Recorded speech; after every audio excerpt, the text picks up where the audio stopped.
Hey guys, thought I'd give this a try and touch base with you guys and see what's going on. This is going to be for lesson 9.5. It's numerical patterns or number patterns. I can't remember the exact phrasing they used. Before we get into this, I'm going to show you 3 examples on page 561, see if that's helpful. And you haven't booed me in a long time for any of my dad jokes, so I thought we'd start out with one of those, and maybe if you boo loud enough, I'll be able to hear you. So I've had a little extra time lately, and I'm excited to actually announce that I'll be filming a documentary on flying airplanes. So look for that. We're actually filming the pilot right now. So hope you're excited for that. All right, so again, this is page 561, and we're looking at numerical patterns and how these numbers relate to each other. You can probably see, since it's a nickels, it's going to be going by 5, 10, 15, 20, and the dimes are going 10, 20, 30, 40. But what we're really looking at today is the relationship that we're seeing between the number on the top and the number on the bottom. For example, 5 can become 10 by taking it times 2.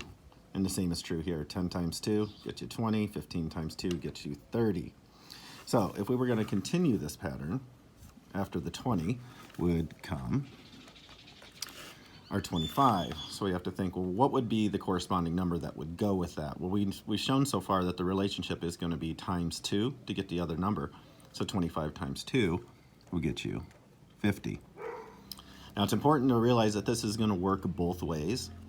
While I can do 5 times 2 and get my 10, that means I can also do the inverse. I can do 10 and I can divide it by 2 and get my 5. I can take my 20 and divide it by 2.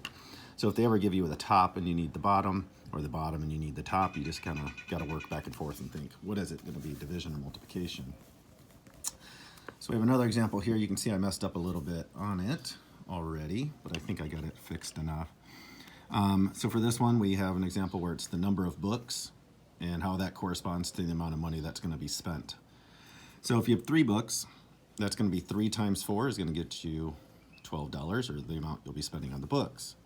6 became 24. Our relationship there is, as you can see, we're taking it times 4. And again, we're taking it times 4. 9 times 4 will get you the 36. So as we go on down the line, we get here to the 24 they gave us, but they didn't give us the corresponding amount that we are going to spend. Now remember, every time we've done this so far, it's been a times 4.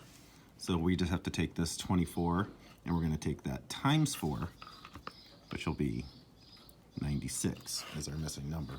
And like I said before, you could also take that 96 and then divide it by 4 and go right back to where you started. Look at one more example.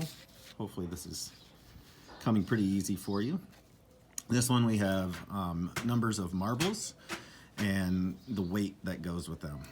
So you can see here, when we had 10 marbles, we had a weight of 30 grams, 20 corresponds to 60. So let's just look how this is happening. If I took 10 times 3, I'm going to get that 30. 20 times 3, I'm going to get that 60. 30 times 3, you get the 190. So for this one, they didn't give me the starting number. They gave me the 360, so I have to think how to work in reverse.